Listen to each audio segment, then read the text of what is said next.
नमस्कार, ETV भारत मध्ये आपलं स्वागत। आपण पाहत आहात news time.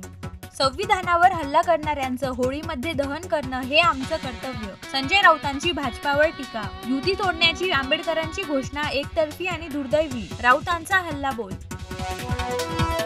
Sanjay Raut Arthur road जेलमध्ये पुढचा शिमगा साजरा करतील। राऊतांच्या टीकेला आमदार नितेश राणेंचं प्रत्युत्तर। राऊतांमुळेच वंचित बरोबरची युती तुटली, राणेंचा आरोप। जागा वाटपाचा तिढा सुटला नसल्यानं महाविकास आघाडी सोबत न जाण्याचा प्रकाश आंबेडकरांचा निर्णय। 27 मार्चला अकोला मतदारसंघातून प्रकाश आंबेडकर भरणार उमेदवारी अर्ज। भाजपाची ताकद संपली असल्याचाही केला उल्लेख। येणाऱ्या निवडणुका सरकारसाठी घातक ठरणार। मराठा समाज तुमचे पांढरे कपडे उतरवल्याशिवाय राहणार नाही। मनोज जरांगे पाटलांचा सरकारला इशारा। अंतरवली सराटीत पार पडली मराठा समाजाची बैठक। त्यांच्याकडे पैलवान आहेत तर आमच्याकडे वस्तात। आमदार रवींद्र धंगेकरांनी मुरलीधर मोहोळांना डिवचलं। धंगेकरांनी घेतली शरद पवारांची भेट।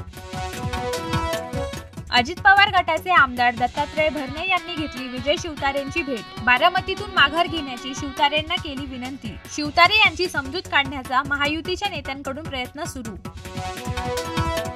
कांदा निर्यात बंदी 31 मार्च नंतरही कायम राहणार। शेतकऱ्यांमध्ये संतापाची लाट। निवडणुकीत फटका बसण्याची शक्यता। निवडणुका डोळ्यासमोर ठेवून ग्राहकांना खुश करण्यासाठी निर्णय घेतल्याचा शेतकऱ्यांचा आरोप।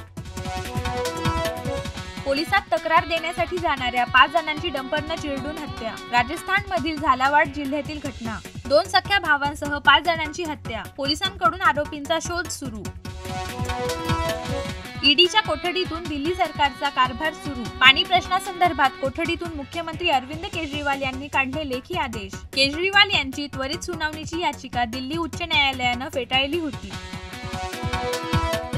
एल्विश यादवची जामिनावर सुटका। वेळ दाखवू शकत नाही पण आता खूप काही दिसू शकते। कोठडीतून बाहेर येताच एल्विशनं सोशल मीडियावर शेअर केली पोस्ट। न्यूज टाइम मध्ये आज इथेच थांबूया। अधिक माहितीसाठी लॉग इन करा etv.bharat.com।